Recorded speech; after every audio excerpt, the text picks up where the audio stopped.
Welcome children. आज की assessment worksheet number 3, subject science, class 6। First column में आपको विद्यार्थी का नाम जहाँ लिखा है अपना नाम लिखना है, कक्षा अध्यापक का नाम, अपनी क्लास टीचर का नाम लिखना है और डेट आपकी डली हुई है 14 सितंबर। यहाँ आपको निर्देश लिखा हुआ है, निम्नलिखित बहुविकल्पीय प्रश्नों के सही विकल्प चुनकर दिए गए गोलों को पेंसिल या पेन से काला कीजिए। आपको क्या करना है बच्चों?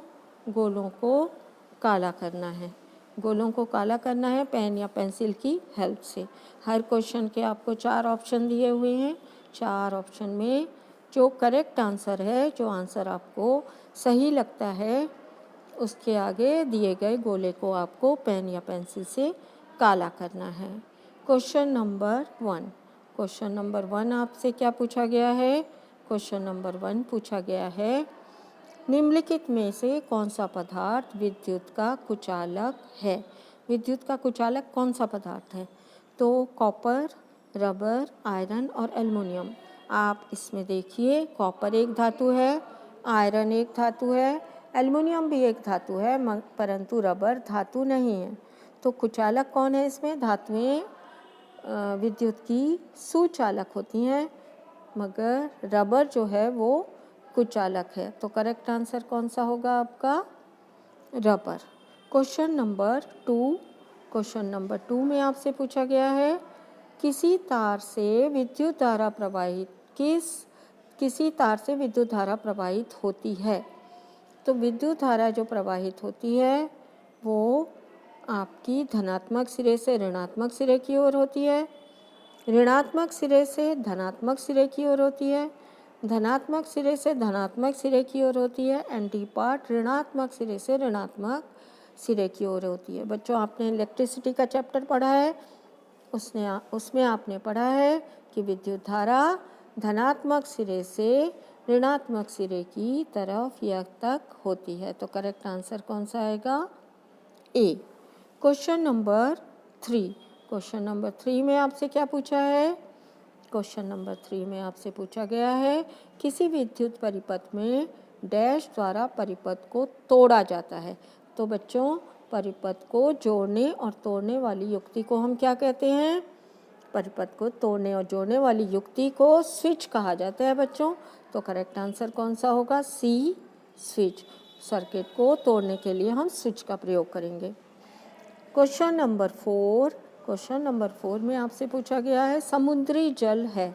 समुद्री जल में बहुत सारे लवण घुले होते हैं, इसलिए समुद्री जल कुचालक होगा, सुचालक होगा। सुचालक और कुचालक दोनों होगा, उपरोक्त में से कोई नहीं, क्योंकि जल में लवण घुले हैं।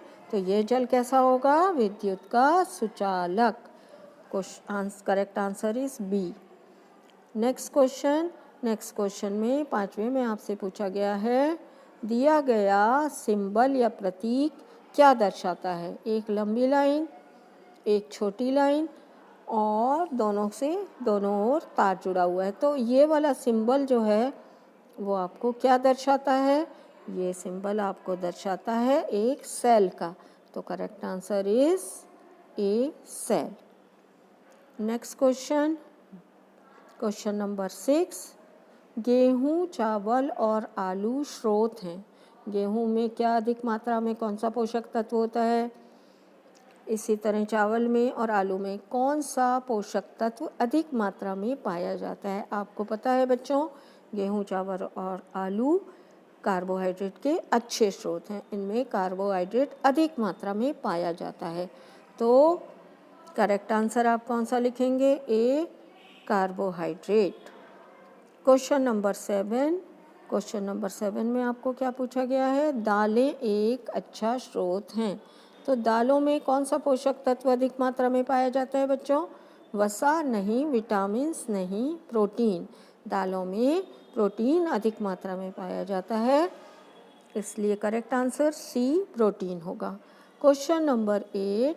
क्वेश्चन नंबर 8 में आपसे पूछा गया है, शरीर की वृद्धि और टूट फूट की मरम्मत के लिए आवश्यक है।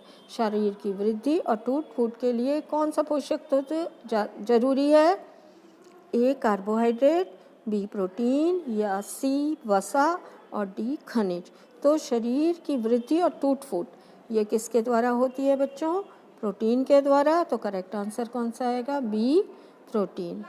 क्वेश्चन नंबर 9 में आपसे पूछा है एक सेल में कितने टर्मिनल या सिरे होते हैं?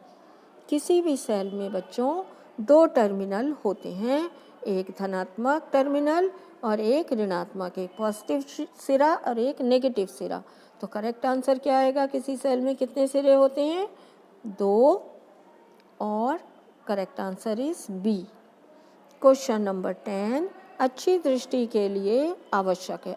अच्छी दृष्टि के लिए कौन सा विटामिन हमें ज़्यादा मात्रा में खाना चाहिए या कौन सा विटामिन रिस्पॉन्सिबल है? तो अच्छी दृष्टि आपको पता है, अच्छी दृष्टि रखने के लिए हमें विटामिन ए की अधिक मात्रा लेनी चाहिए। तो करेक्ट आंसर कौन सा आएगा? A vitamin A. Vitamin A अच्छी दृष्टि के लिए आवश्यक है। Thanks for watching.